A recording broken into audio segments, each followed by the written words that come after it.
welcome to my channel, Carnival of Creativity. Today's Try Something New Tuesday video is going to be origami.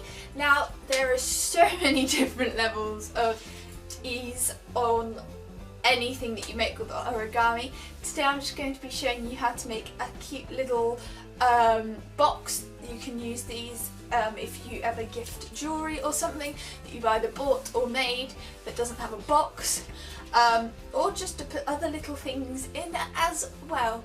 As always, if you like this video, please make sure to subscribe. Without further ado, let's hop right into it.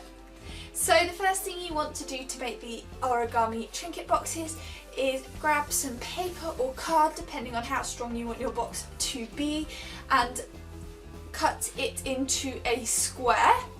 You want two squares, one slightly smaller than the other so that one of your halves of your box slots into the other. And then you want to diagonally fold this in half so that you make a triangle shape.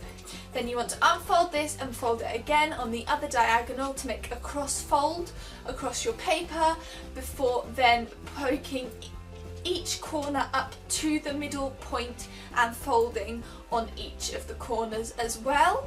Once you've done this, you then want to take each corner up to the line above the middle that you have made on the opposite side, and then once you've done this on all of your sides as well, you want to fold over the corner so it meets the first line at the top to create your lines. This will create a nice even lined grid across your piece of card or paper in your square before you move on to the next step.